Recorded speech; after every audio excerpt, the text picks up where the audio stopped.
I'm falling even more in love with you, letting go of all I've held on to. I'm standing here until you make me move. I'm hanging by a moment here with you. Kathy and Scott are two opposites in a lot of ways. Scott has always been responsible. Kathy is fun-loving. I see Kathy as a great balance to Scott. She giggles a lot. He loves it.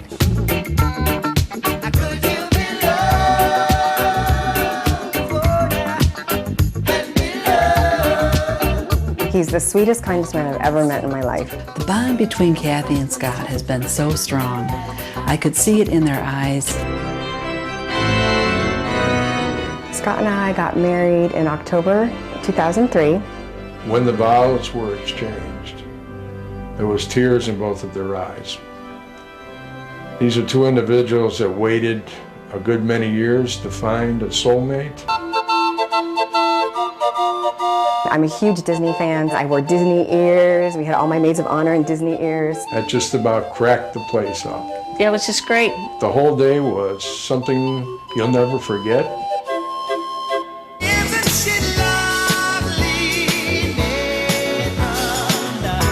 Scott and I really wanted to have a family, so we tried and tried for 2.5 years. We ended up getting pregnant with twins. Twins.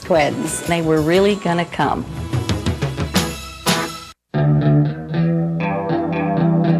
About a month before I was due, Scott was not feeling very well. And he was having a bad back pain. We actually thought he had a pinched nerve. When I went up to the bathroom, he had collapsed. He was having a seizure, basically. And then the nightmare began.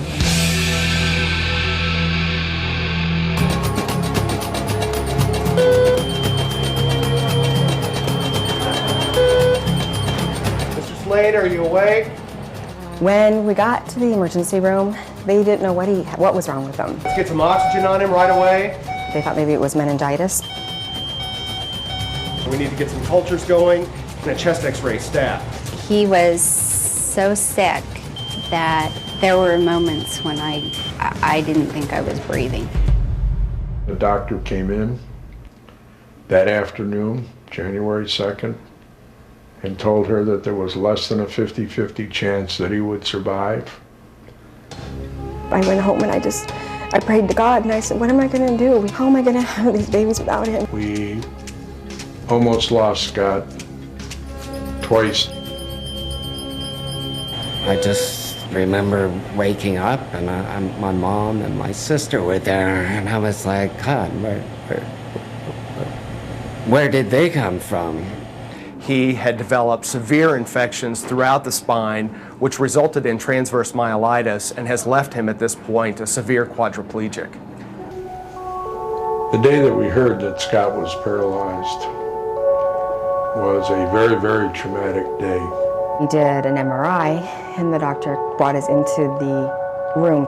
I had to leave.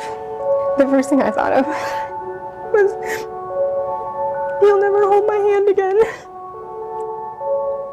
She was very scared. She was very scared for Scott and very scared for her and the babies. There were a lot of tears and there was a lot of fear. We really turned to faith and prayer. I had never felt so hopeless ever. I was under so much stress. I went into labor the next day.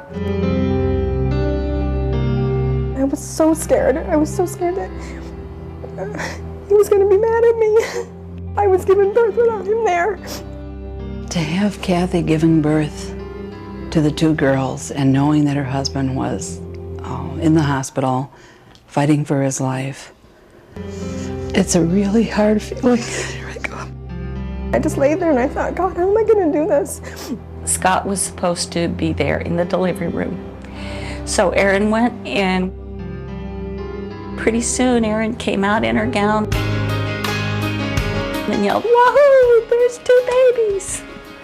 Samantha was a little angel. Stephanie, she was beautiful too, 4 pounds, 7 ounces. And they were just precious little things. It was unbelievable how strong Kathy has been.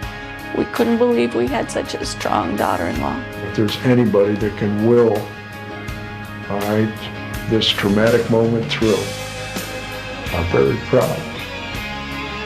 My daughter. It's a wonderful, it's a miracle. I held the babies and I said a little prayer for Scott, and I said, your daddy's gonna hold you one day. And I promised them they will know what kind of man he is and how much he loved them before they were even born.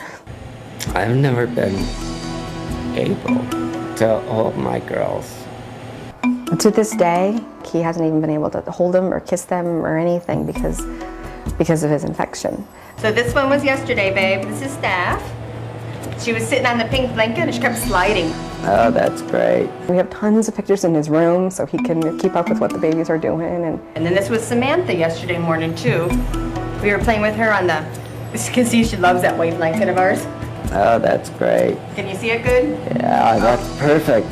Oh, good. I'm just so looking forward to it and being able to give them a kiss and squeeze them and just give them love.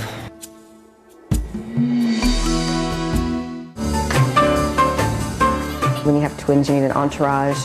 Here we go. Gotta cover up. I moved into Scott and Kathy's house. She will feed the baby, she holds the baby, she sings to the babies. She's been such a great help. You did that to me yesterday, you know? I immediately took the initiative to say I'd move in. Let's get it going. Give me a bed upstairs. We got him set up in the baby's room, actually. He's been sleeping on the floor. Okay, let's go. Here we go. Going to the grocery store, rocking him to sleep. We couldn't have done it without him either.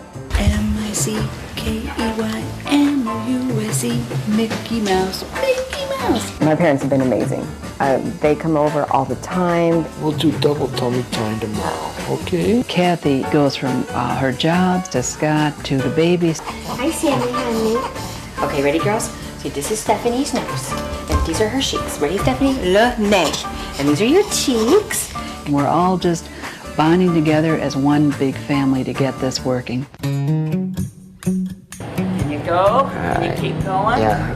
That's 10. Can you do any more? One thing that's really amazing about Scott is the fact that he never gives up.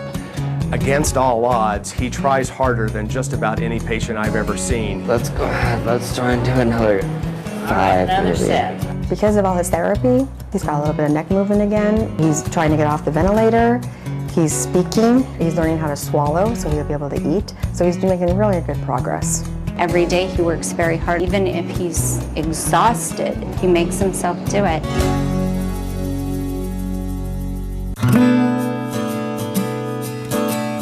My girls are probably the biggest motivators I have in life. I look at their pictures and I tell them that we're gonna play and we're gonna roll around on the floor and make cookies and all those fun things that you do together. He can't hold them yet, but we look for the day when he can hold those babies in his arms. Fathers, be good to your daughters. My next step is to get home. I have had enough of hospitals. The absolute goal for him would be to try to get him to a situation where he would be safe at home, to be able to interact with his family, to be able to watch his children grow up, to be able to talk to them, and to be the father that they need at home. We want Scott to come home, but Scott can't come home until the house is ready for him. We don't have any bedrooms or bathrooms on the bottom floor, but in order to really live in this house, you have to have an elevator to get upstairs with a wheelchair. In order to get Scott home, we'll require $250,000. We talked about looking for another house so we wouldn't have to do a lot of disability modernization. And Kathy thought about it and looked at several homes, so they'd be on one floor. And she came back and she said, Scott wants to come home, and this is home. We've gotten some estimates from home care providers, and those are roughly $20,000 a month. That's $250,000 per year that, quite honestly, we don't know where it's going to come from. There is a cap on the health insurance. When the insurance runs out, we're looking at millions to care for Scott.